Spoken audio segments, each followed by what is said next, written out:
So your new role at HLB, really keen to understand how that came about, what the scope of the role is, and then also what you're most excited about going forward. Like, what do you want to make of the role?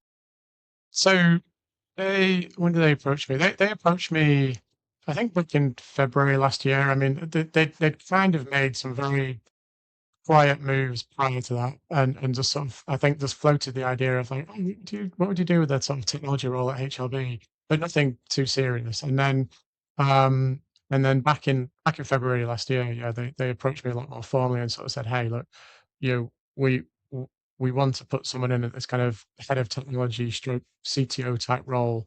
They had someone in the place beforehand, and actually they had someone in a sort of a temporary role last year as well, who'd come from BDO and was very good in the role, but probably was more of an IT technical specialist rather than a broader technology specialist, dare I say, or maybe at least from an accounting practice point of view.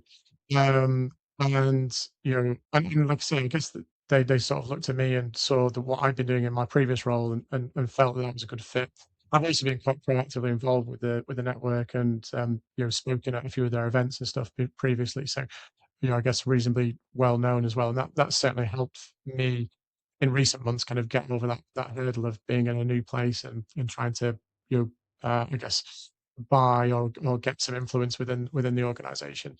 Um, but yeah, so they approached me back in Feb, and ironically, as it happened, back in Feb, I was like super busy with a bunch of projects with my team at the time, and was kind of like neck deep in a lot of things that I wanted to get delivered, and so I kind of put them off and said, look, I really appreciate the approach, but can we just think about this in maybe a couple of months' time? But yeah, like I say, I've got these things that I want to deliver. I don't want too many distractions, and so yeah, I think we picked up the conversations maybe at like the tail end of April, early May. And they sort of quickly put on the table like, look, this is kind of a role that's open to kind of how you want to shape it in many respects. As I said, they had someone in the role permanently beforehand who'd probably taken, like say, more of an IT type structured approach to it. And that's definitely not my experience, not my background. So I couldn't bring that kind of skill set to play.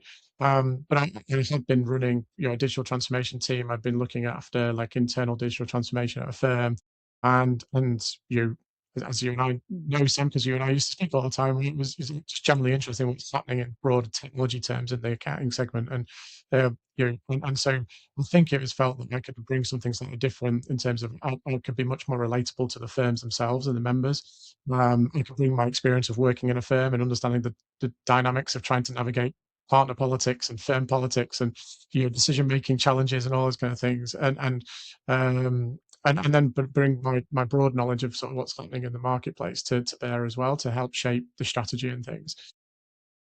So yeah, so we picked that up in, like I say, in May, and then over probably a couple of months that kind of those conversations progressed because I hadn't really made a decision probably until around about July time. And we have our big international conference every year in the summer. And so I was in New Mexico, and pretty much when I was out there in not New Mexico, sorry, in Mexico City, when I was out there last year in July, kind of had made the decision. At the same time, as it happened, the firm that I worked for, Beaver and Shutters, had announced that they were merging with Menzies. And I was involved, I knew before some of the staff because I was involved in the due diligence on the technology side. And so that kind of also helped to delay my decision-making process because I I was quite intrigued by what the potential opportunity in Menzies would have looked like. And again, knew quite a few of the people there that I'd potentially been working with. Uh, the merger would have resulted in a very large firm. So I think that would have been close to being a top 20 firm once that merger happens. And obviously different type of opportunity.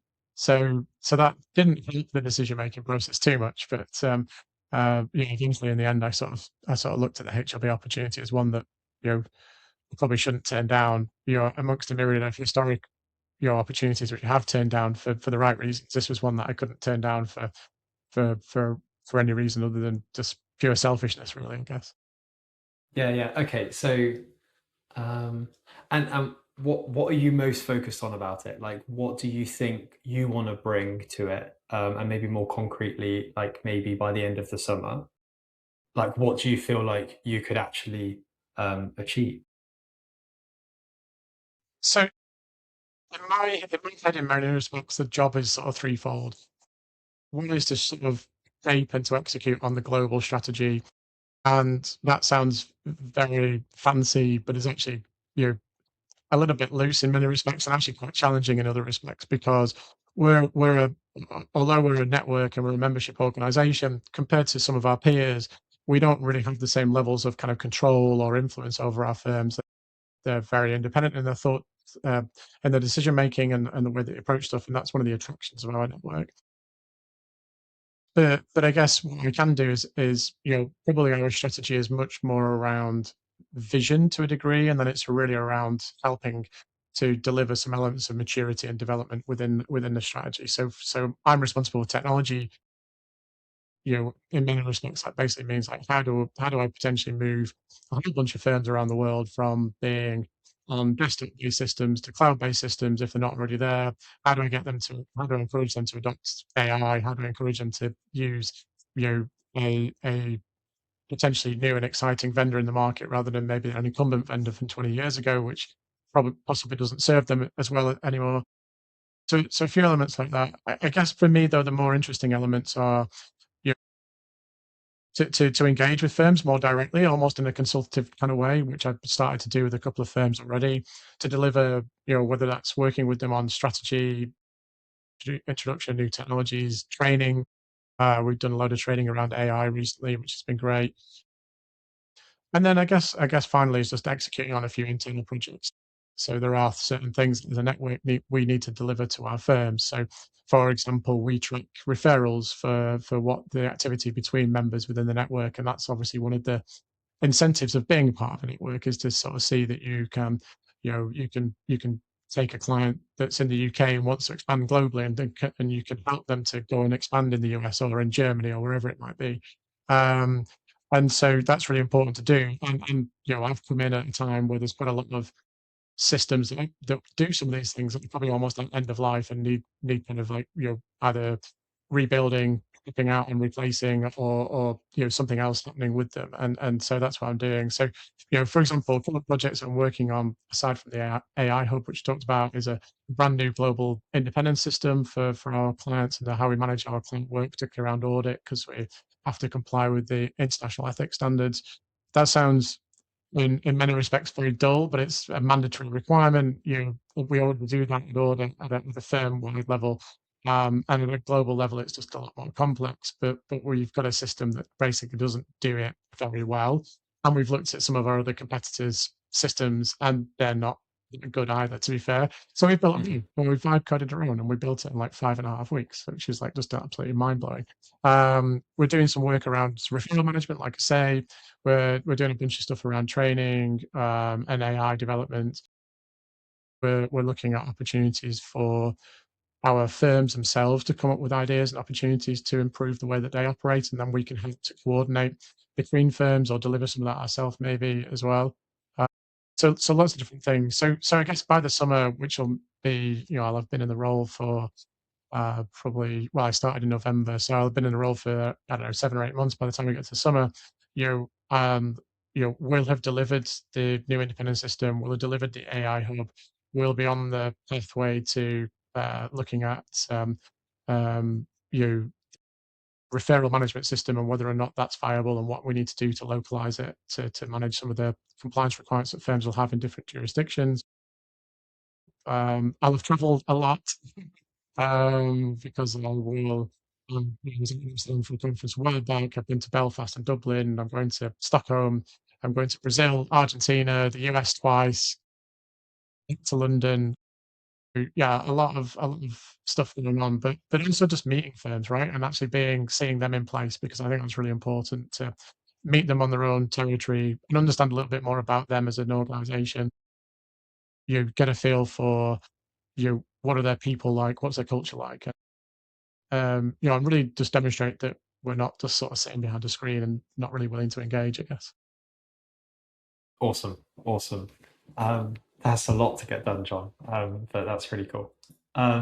Cool. So you mentioned a few things there about like memberships of networks and how a network could be structured, and then things like ownership. Just for people listening, maybe like junior grads, can you help explain maybe some different structures in the industry? So they might hear of private equity buying up different firms. They might hear of things like networks. They might hear of things like consolidators. Can you just explain how HLB sit as a network? If I ran a Yeah, firm, how would I join that? And then also, how can that be different to, say, consolidators? sure. So I guess that, yeah, as a network, we are essentially a membership organization. The way that we grow our network, aside from our firms building up and growing and developing their own fee revenue, however they may do that, is through, acquiring new members, if you like. The way that we typically do that is that we are either approached directly by firms who are maybe part of a competitor network or not, as the case may be, or we will go to certain geographies and say, hey, we either don't have someone in this particular territory, or we want to expand our footprint in a particular region, just because it's an opportunity, because it's economically significant enough, or it just might be that it's geographically significant enough, or whatever it may be. And they could have as well. They could be members of another network, or not as well. They could be independent. And really, the conversations about sort of like how do we sort of demonstrate some value to them, right? In terms of, what is the opportunity of joining networks? And to be fair, Sam, this is where the confusion starts to creep in a little bit, because some of the networks do operate in slightly different ways. So, for example, if you go to Baker Tilly, for example, Baker Tilly have essentially like one organization in every country. So if you go to Belgium, they've got Baker Tilly Belgium. If you go to the Netherlands, they've got Baker Tilly Netherlands. We don't really have that in HLB. We do have a Belgian firm, and they represent themselves as HLB Belgium.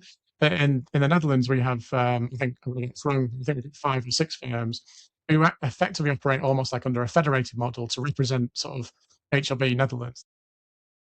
And so they're operating independently of each other, but then sort of collectively sharing stuff at a country level, and then obviously then sharing stuff globally, with each other.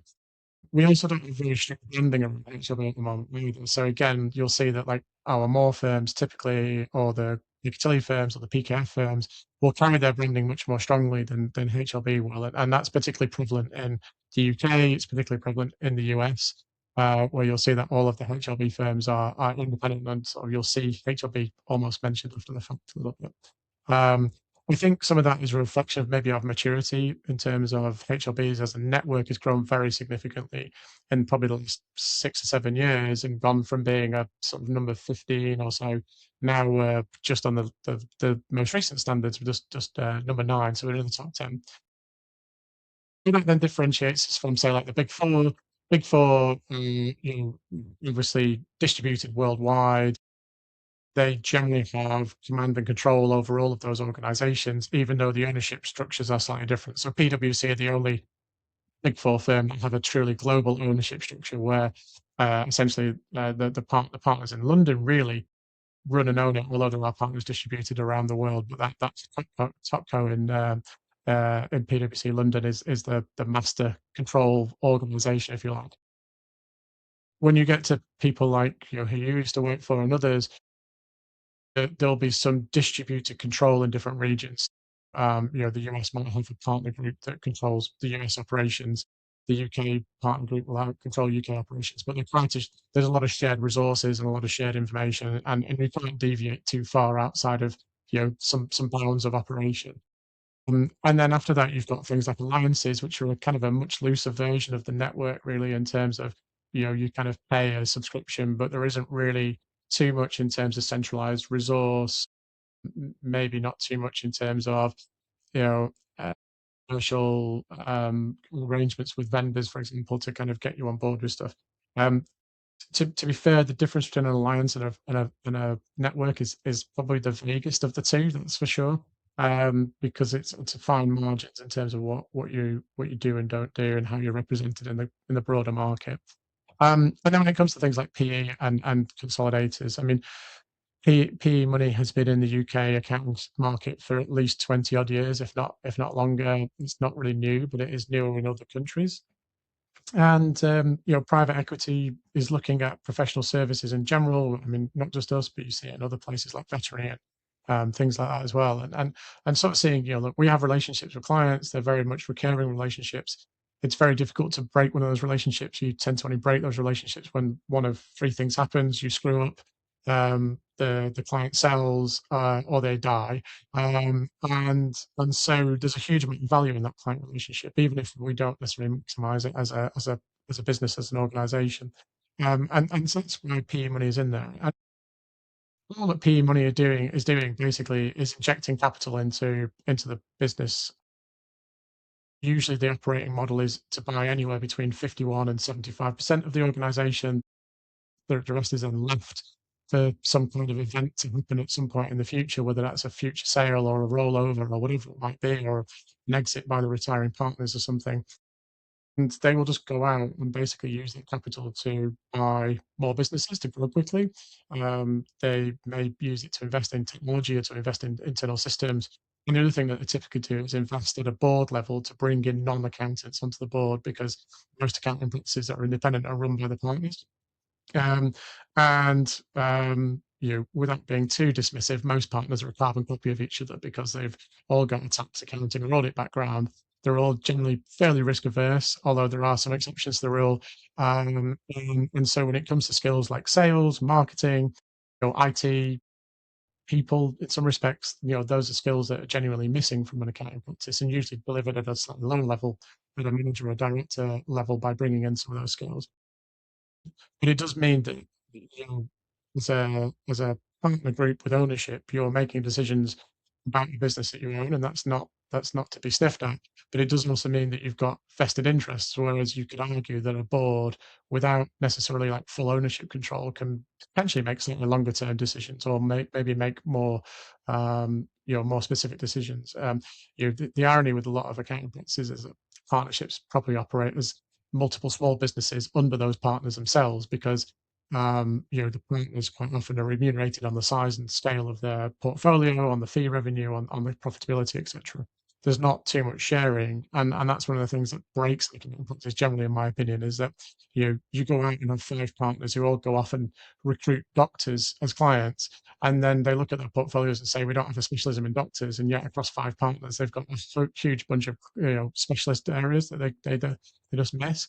But if you were to kind of like move all of those doctor clients to one portfolio for one partner, like, you'd cause absolute chaos and bedlam, because other partners would potentially lose out on income, or profits and stuff. So that's one of the big challenges with the kind of the partnership model. Sometimes it's got its positives. I mean, that this is the thing, I think, in the PE conversation, it gets lost, that the partnership model has been around for hundreds of years, been very, very successful. The profession has been very successful as a consequence of this. And it's become a bit of a thing to kind of bash that model. I've worked for three partnerships in my time, in one corporate business. And one of those partnerships sold out to eventually what was a consolidator, which had PE money behind them, which became part of assets eventually. And one of them merged just recently with another partnership, and they're very successful. So you can't bash it. I think the reason why partnership bashing became very popular was that, as I kind of alluded to, is that I think sometimes, because partnerships were often making slightly more short-term decisions rather than longer-term decisions, they were not always thinking well enough around, what does my succession look like? How have I got a future plan for the next 5 to 10 years? Have I got talent coming through that can replace the people that will leave inevitably? And also, like, what's my backup plan? If my partner of the future, who's only got 3 years your experience, needs another 5 or 6 years, let's say, what happens if they get snapped up by one of the big four? Where do I go then in terms of that? And I think quite often that kind of like more strategic long-term thinking maybe didn't exist in partnerships, probably particularly smaller ones, which is why you've seen so much kind of consolidation in that market. 100%. Yeah, I've seen a lot of those incentives play out. I think historically the partnership model maintained a long term view because of like legacy considerations. Like these were often like family-based names on the door, and obviously we've moved out of that era significantly now. So all of those incentives are eradicated. Um, John, so like you said, you've seen quite a lot. So THR, Montpellier, then through to Azets. I don't know if you were there when it moved to Azets, maybe. It wasn't though. Yeah, no, not there when it moved to Azets. And then the Menzies merger. Talk to me about what's it like going through acquisition activity, merger activity within firms. You mentioned there that you were involved in the due diligence before the Menzies merger. You were kind of more aware of that. But many out there will be like working for firms, and potentially that firm's going to be acquired, and they don't know anything about it. Share like what's the journey like? Even having been on the other side of it and been involved in the due diligence of that, I still felt that disruption after the event, and I had a longer sort of build up to that and more understanding of what the future looked like potentially. But it's disruptive. I mean, I guess when you work in a practice, whether you've been there for a couple of years or 10 years, you'll be embedded in that culture of that organisation. That would be typically very distinct from another organization, no matter how closely aligned you are. There are always going to be different processes, different ways of doing things, different personalities to get to know and understand. And that's probably where the biggest disruption comes from. I think the way that that can be managed effectively is really good communication. Don't bullshit people. I think the acquisition that I went through when I was at THR that rolled up into Montpellier. I remember like one of the managing partners or senior partners coming in one day to sort of tell us, "Oh, look, hey guys, look, we have a private yacht," and they did have a private yacht. It's available for staff to use if you want to use it, and there's great rates on it and stuff. And I remember when we looked it up, I think just to maybe like have it for a day cost about 5 grand. And when I was on you know, then I can't remember. I was probably earning about £30,000. So like, spend 5 grand for a day trip to the Mediterranean or whatever it is. It's like it's just like obscene. And so there was no relatability there. And they told us like lots of stories, like, oh, it'd be great, you'd be able to go and work in the Caribbean because I had Caribbean offices, and you'd be able to go and do this, this, and this. And the reality was that that was never on the cards. Never an opportunity. So I think you have to be pragmatic. I think the other thing as well that I learned is it probably takes a good 6 months for things to settle down post acquisition to really get a feel for is this the kind of organization that we want to be part of, and I do think you've got to follow your gut a little bit with that. You I went through that THR to Montpellier change, and to be honest, I was very unsure about whether I wanted to stay. In the end, I stayed, and I stayed for the reasons that I got a big pay rise. Fundamentally, so it was a very sort of, it was just all about the finances. And I ended up leaving a few years later, partly because of the misgivings I had at the time were never allayed. But I think, I think you've just got to understand that this is the practical realities of it. know, there is always going to be opportunity with a merger and these kind of things. I think if if you're curious and you're pretty smart and you're willing to kind of demonstrate that you're invested, I think there's always going to be a great opportunity, and you you're going to be part of something a little bit bigger. So that pool of people that you potentially compete with gets a little bit bigger, but that also means that if you can kind of rise somewhere towards the top, then there's often greater opportunities as a consequence. Um, but equally, like I say, it can be disruptive. Some people prefer to work for smaller organizations, some people prefer to work for bigger organizations. I'm very strange in my kind of personal trajectory because I've always ended up working for slightly bigger organizations until just now. And I'd gone from a four partner practice with 40 people to, I can't remember what it was when Montpellier took us over, but it was I don't know, 20, 25, maybe 30 partners, and probably sort of a good 200 people or more, nationally, although it was quite disparate because there was lots of small offices spread around. And then, left there. I went to work for another firm that had seven directors, seven partners, and about sort of 60 or 70 people. And then ended up at Beaver Shutters, which at the time had around about 150 people, and ended up being 300 before the merger with Menzies, which then ended up with close to 1,000 people. You know, it's just one of those things. But I think with experience as well, you kind of get to adapt to these things. You know, again, when that first merger happened, I was what 6 to 8 years into my career. I can't remember exactly when it happened now, but so you're still quite early. I was still a bit wet behind the ears, still trying to find my place in the world and understand like what I wanted to do as well, professionally in the longer term. I'd sort of started to find my feet a little bit with the technology stuff, but didn't really know exactly what I wanted to do. And I guess it's probably for me at least only in the last probably around the last 10 years I've become really clear about this is kind of like an area of specialism for me that I'm really good at, and where I can sort of start to make a name for myself, even though I've kind of done that with no real plan. So yes, I think for anyone that's in a practice, I would say never write it off as this is an opportunity that this might happen in terms of an acquisition may occur. I would say do your own due diligence. It's really easy to go on and Google, what's the business that's acquiring us, what does their reputation look like, find out more about the people that you may potentially be working with, whether it's the partners or the managers, or if they're going to merge an office into yours, for example, or move you into another office. I would try and understand more about that. Again, depending on how much experience and how broad a network you've got, you can obviously speak to peers and speak to people in your network about what that looks like and stuff. And yeah, and I would, like I say, I would write it out for at least the first sort of 6 months or so, and then trust your gut and see how you feel. Is this the organization I want to carry on working with? Has the culture settled down? Has the disruption of changing systems and changing processes settled down? And other people I'm working with, nice and fun to deal with. Fundamentally, and other clients interesting to deal with.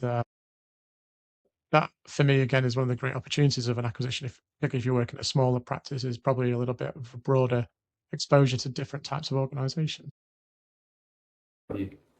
So you mentioned there, like without much of a plan, building a reputation, a bit of a brand around yourself, John. And I can definitely attest to that. Like, I think you've created a really authentic position of credibility, but also extremely approachable.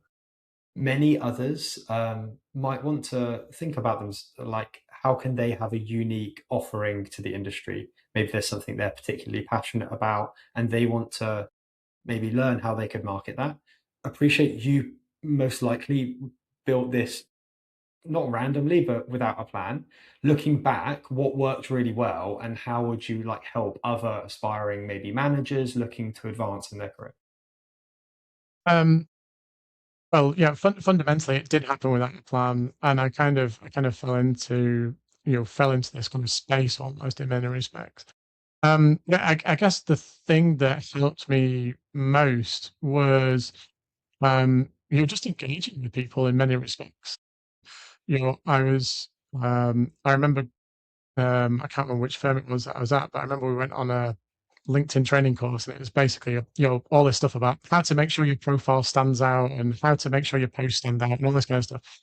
And as I'm sure you probably know, Sam, like, um, you know, building my profile on LinkedIn in terms of like actually putting names and numbers and all that kind of stuff in there is fairly easy. But posting stuff, I'm not a big poster. Like I don't post that much stuff on LinkedIn. If I do, it's usually because I've been told to, or I've got to do a podcast, or I do actually have something interesting to talk about. But for me, I'm not one of those people that posts like, "Oh, I went to the shops on the weekend, but this is a business story that I thought about." This is what's something in my personal life. Like I'm a sporadic poster, and I'm not organized enough to be more organized to post more regularly. But what I did do is like I engaged in conversations. I managed to pick up a network of people on LinkedIn that people that I became aware of, either because they were posting interesting stuff, or maybe I saw them at events, in terms of like accounting conferences and stuff, and I just whether I directly engaged with them in person at those events, or maybe just found them afterwards, I then just start to connect with them, start to see what they were posting, started to comment on some of their posts, if I didn't agree or did agree with them, and almost from there, starting to build up a reputation and a network, by accident, really, of being someone that had a particular viewpoint, had a particular opinion, whether it's right or wrong is for other people to decide, but you know, could engage in a level of conversation that sort of challenged maybe some of the status quo, but also challenge some assumptions and help to drive a conversation forward in terms of like how do we make the accounting sector better. That's always like probably one of the driving points for me. You know, yes, I'm a tech evangelist, if you like, and um, you know, it's fair to say that I probably did get sucked up into the kind of, you know, the cloud accounting revolution 15 years ago is going to like revolutionize the accounting sector, and I'm here still 15 years later, and some in many respects not a lot has changed, and now we're hearing the same stories with AI. Um, but I think, you know, fundamentally for me, it was really about, you know, I'm really passionate about, you know, the sector generally. I'm passionate about how do we do better. I'm often quite inspired by people who have been successful through their own journey, you know, and there's lots of people like Alistair Barlow and Graham Kinnock and, you know, a bunch of other people, you know, Alex Falcon and, you know, so many people basically that I'm now close enough to sort of, you know, call friends in many respects. And it's just nice to have been able to sort of see them go through their own, you know, journeys as they've either gone out and built their own businesses or gone out and built their own built a brand and reputation, I guess, in many respects, and done successful things. And I think specifically on the tech bit, you know, I was always a bit of a techie person. I'm always interested in it, and I guess, you know, again, you know, probably good at and give a bit of kudos to Darren Glanville, who's now at Access Group with Fathom. That, you know, he was one of the first kind of salespeople that I interacted with at Xero back in the very, very early days, and he actually came to a Montpellier like managers, directors, partners event that I was invited to, and presented like Xero to us. And I remember being in a room of maybe like, I don't know, 50, 60 people. And I think I was about the only one who's like, oh wow, like this is so exciting. Like this is really transformational for me. Like I can see like a massive opportunity. I was incredibly incapable of executing on that opportunity because, you know, just couldn't get my colleagues and the staff around me to kind of invest and to get onto Xero in the way that lots of the firms who moved early managed to do. And so that was a great lesson and exercise of failure for me.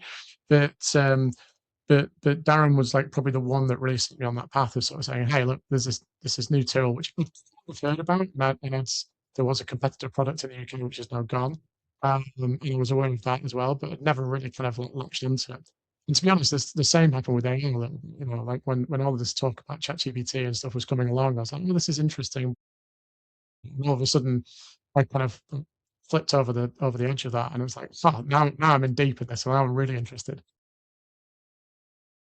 And yeah, and I think, you know, through the network of people that I built up, you know, and through the fact that I guess I was always willing to give an opinion, good or bad, about a piece of technology. I think it was helpful for people in that space to sort of say, right, okay, well, here's someone who gives us a little bit of an unvarnished kind of opinion on either we're building something that's useful for the market or actually it's a heap of crap and we need to think about this in a different way. Um, and, you know, guess luckily for me as well, that happened at a time when SaaS vendors were willing to engage with people in the marketplace much more than the traditional counterparts were. And, you know, whether they were receptive to that feedback or not, they were willing to go and fish for it. So that helped. You mentioned challenge the status quo. You've also mentioned being bleeding edge of tech.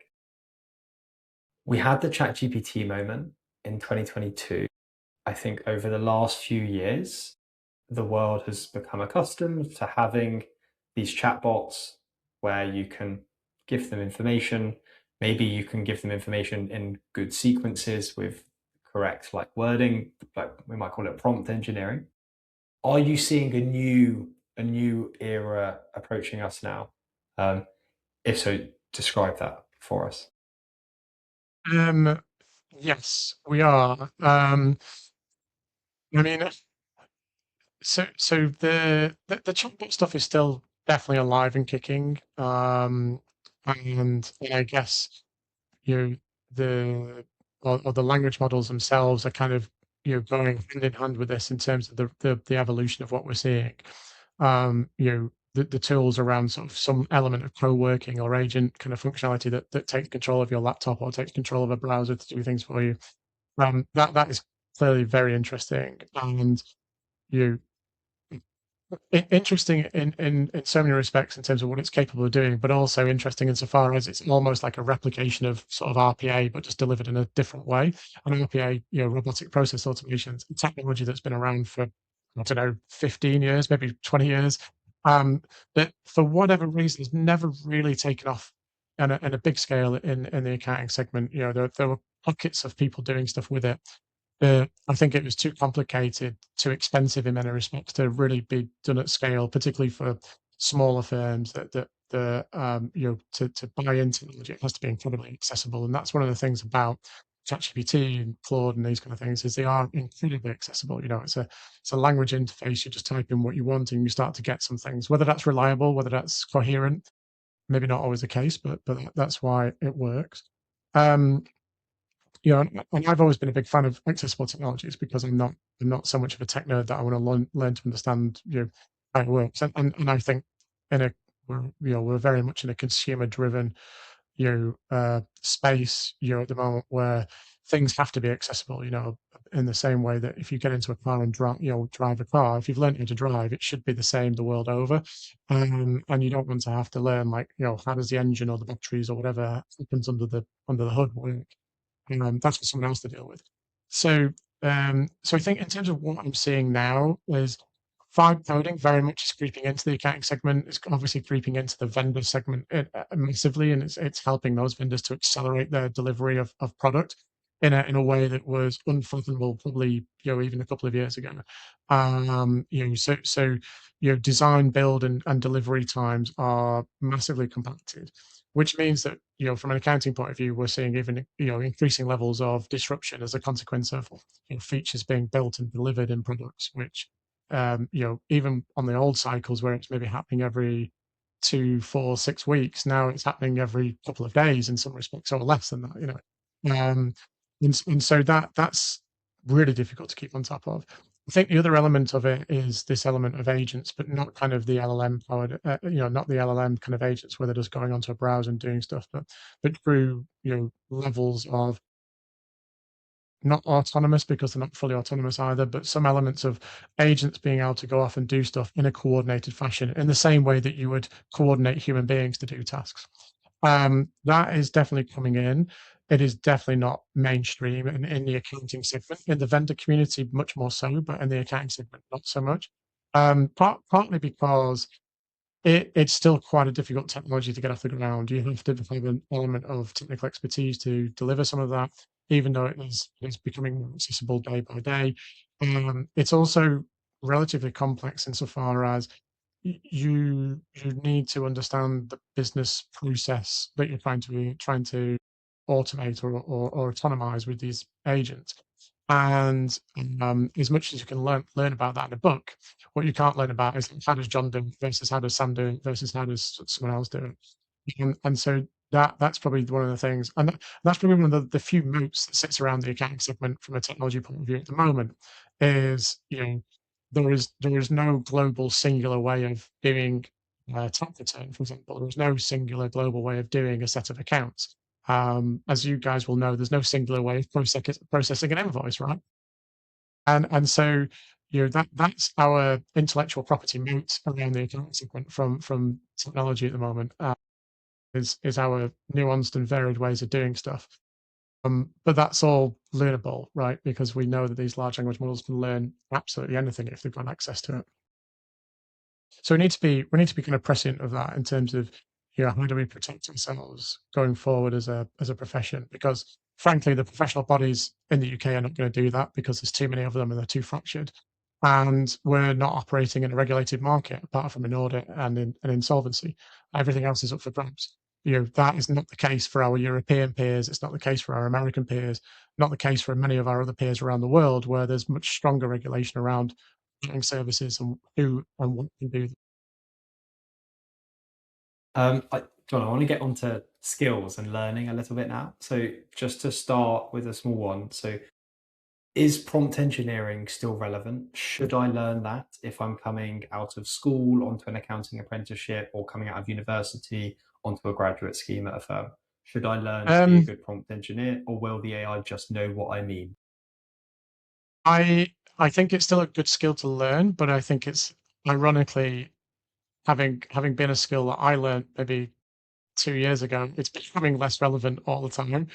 Um, I think I think maybe the big tipping point for me has been, and I think this is one of the reasons why Claude has taken off so recently, is that you can be so much more conversational now with these bots, in a way that means that previously the kind of the prompt engineering skills of kind of data in context, putting some restrictions or framing around that isn't necessarily as required. It still helps. It still definitely helps you to get there to a quicker answer. But I guess in the it's the difference between jogging and walking in some respects. You can get there a little bit quicker with the prompt engineering skills that I've got, but someone else could probably get there just as just as effectively, maybe just a little bit slower. Um, so that's an interesting one. I think you know, the big fundamental overriding skill that's most relevant in any of this is curiosity. And maybe that's not a skill, that's a trait, so you could argue about that, but I think that's one of the things I've always had, is curiosity about how do we do this? How are they doing that? What else is there to learn? How do I do an FCA audit versus a statutory audit? How do I do a corporation tax return versus an income tax return? Um, and you know, that has always meant that I've been a fairly broad generalist in my past experience, to be fair. Okay, I'll ask a self-indulgent one off the back of that. So thinking specifically around so away from audit now and into the act of capturing documents, getting transactions book kept, processing journals on top of that into general ledgers. What are you seeing that you're most curious about? What are you most curious about in terms of vendor activity? What's changing? How things could be done differently? Um, so I think all of what you've mentioned, Sam, it should be automated and kind of will be automated at some point in the future. That is pretty damaging to the bookkeeping community in particular, and pretty damaging to some of the accounting community as well. And not just the bookkeeping elements of getting records into a general ledger, but actually getting them out the other side into a compliance system of record as well to do, accounts, tax returns. Almost all of these things are a relatively gated process with relatively simple decisions to be made along the way. Yes, some of those decisions can be complex in kind of their layers.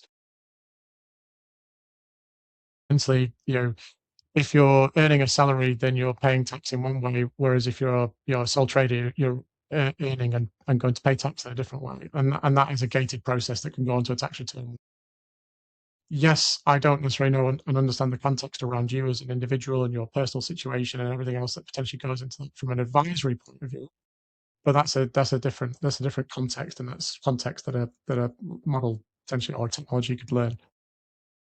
The question then is, does the consumer want to interact with that technology rather than interact with a human being?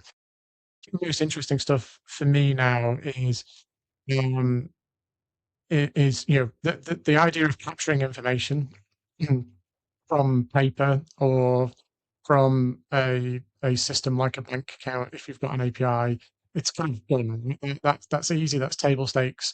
There are still elements of unstructured data which are more difficult to get information out of, and that's because we don't have the standard data models, or we don't have a consistent way of extracting that information. So if you look at some of the stuff that comes out of the financial services sector, for example, like investment portfolios for a pension scheme or for a personal investment portfolio, you'll get a 50-page report, and the bits that are relevant are on page 43 for you, and for me are on page 46. And then actually finding that information and extracting it and then putting it into a system is really challenging. That is a technology problem, but it's a UK driven problem because we don't have the right structures and the right regulation in place to make it a function of what should just happen.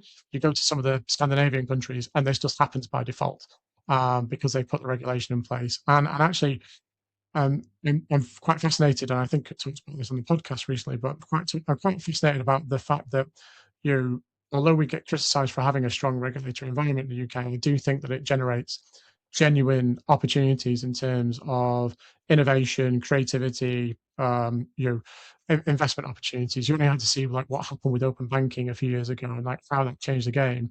When you go to the US and look at what an absolute shambles their banking system is and how you interact with with banking information from an accounting point of view, it's a nightmare. And if you go and look at digits, badges themselves as an AI general ledger, they're using a piece of technology that I saw at the very early stages of my career more than 20 years ago to basically get information out of bank statements, turn it into an Excel spreadsheet, and then import it into their system.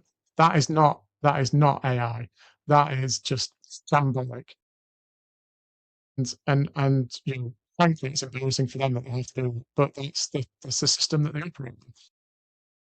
So so I think that's where we're at. I think the real stuff that we're starting to see more of is orchestration of agents. We're seeing a few vendors starting to dabble with this a little bit.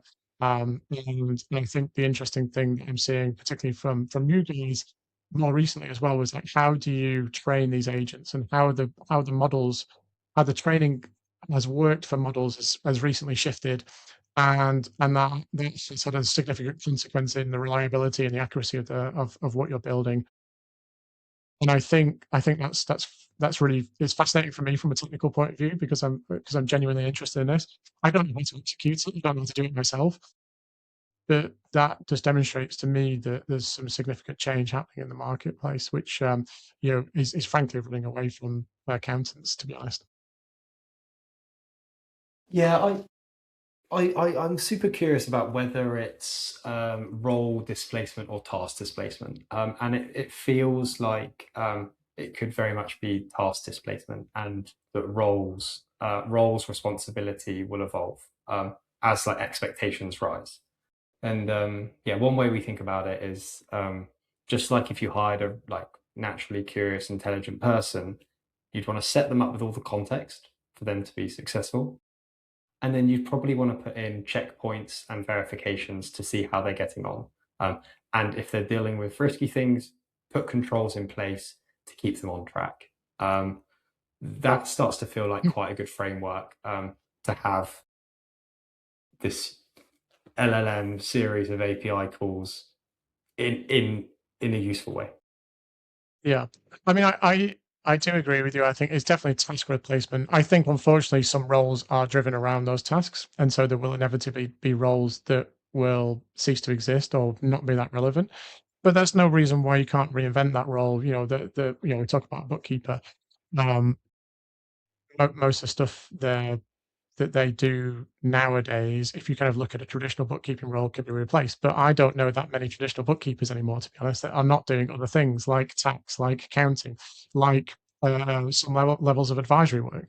And so, in many respects, that role has already diverged before the technology has disrupted them.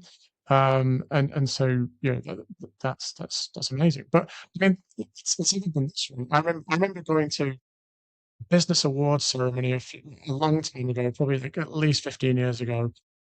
And I remember that one of the awards was for the Purchase Ledger of the Year award, and it was for the Purchase Ledger Team of the Year award. And the team that got awarded it was a team for a fairly local business that I knew of. They weren't a client of ours, but I knew of them. If I remember rightly, there was 15 of them that got up, and they were processing 1,000 invoices a month. And I remember at the time going up to the finance director and said, I could bring you a receipt bank, which it was at the time, now Next.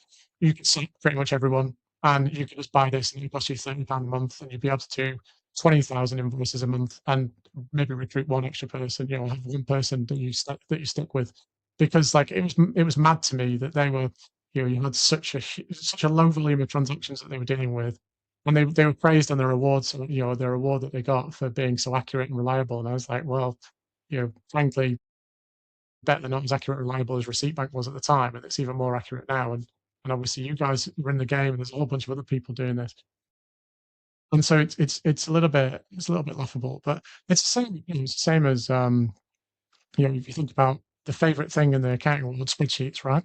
What was a spreadsheet in the good old days? It was a big paper ledger basically that people filled numbers in, and added up manually.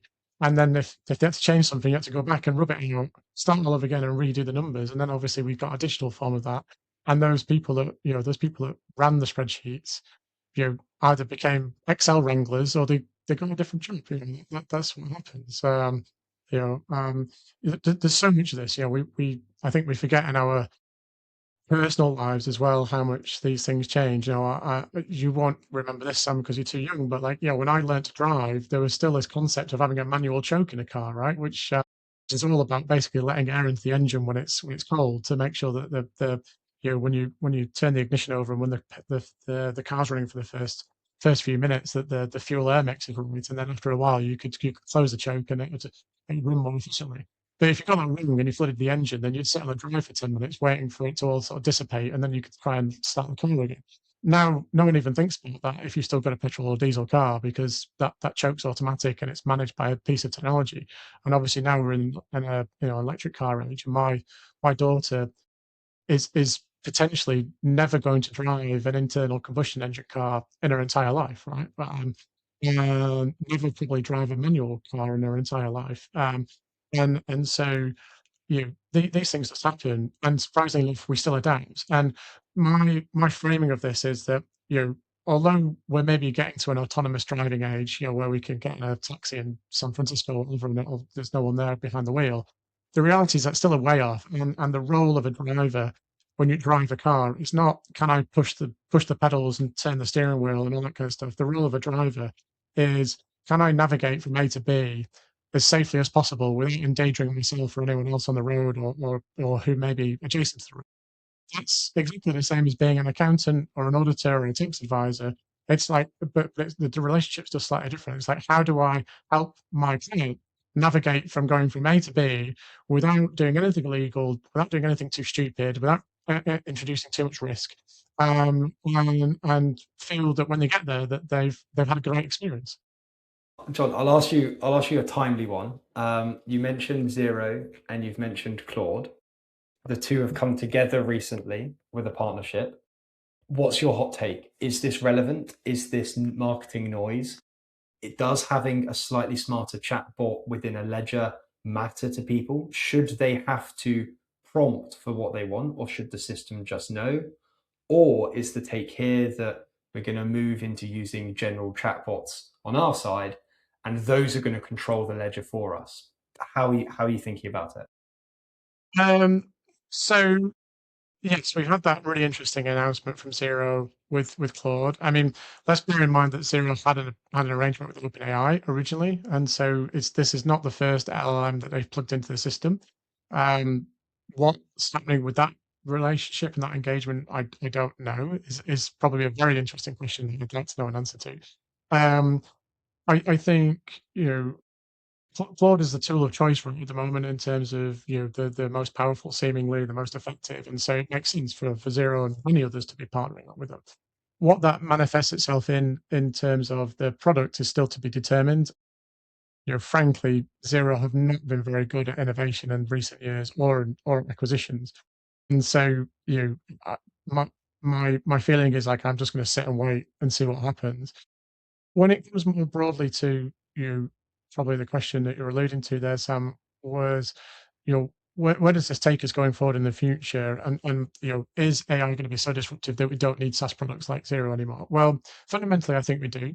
Um, you know, as much as I love to vibe code at the weekend and in the evenings and at night time before when I should be in bed, like I'm not going to rebuild Zero from the ground up using Lovable or Cloud Code or whatever, because it's not a good use of my time. Like, I've got a perfectly acceptable tool. It's a bit like me going out and saying, "Oh, do you know what? I've got a screwdriver, but I'm going to make my own because I think it'll be better." Like, I'm not James Dyson. I'm not kind of in this world of like reinventing what already exists and trying to make it even more incrementally better. There will be other people that will want to do that, and that's for them. That's good. But where I do think will be really important is we've been living in a world with APIs, and some products have really good APIs, some do not. Those are even more fundamentally important in a world of MCP servers, where basically you can get a chatbot to interact through that API using the MCP.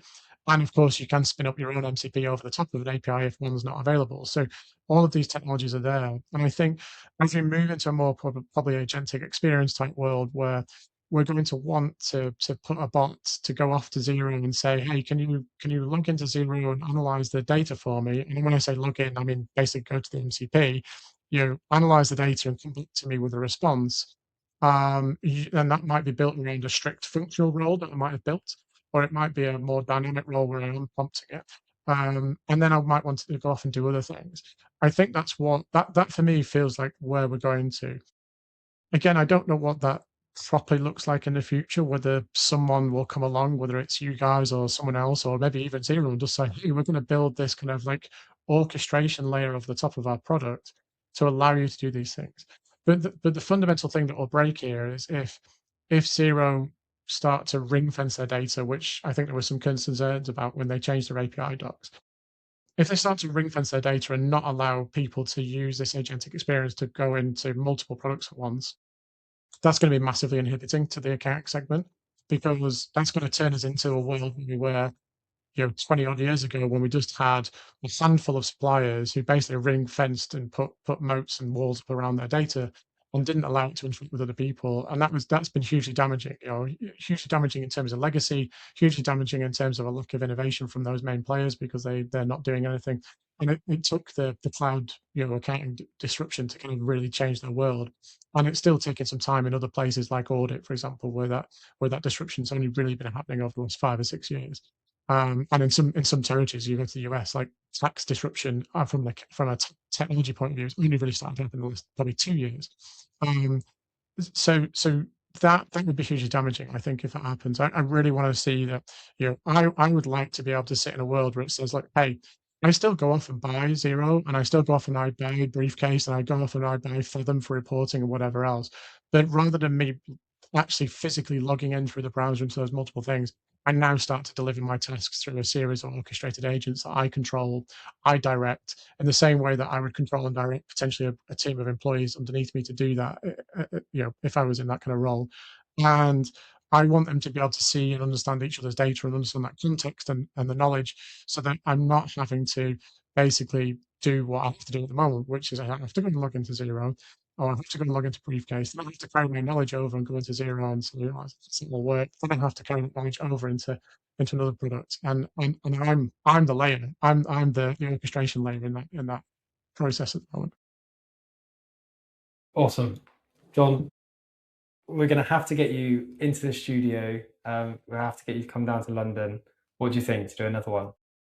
Yeah, I'd love to. I honestly, Sam, as you can tell, like, we talk about all this stuff for forever, but yeah, I'd love to have a chat. I mean, it's like the good old days when you and I used to catch up, right?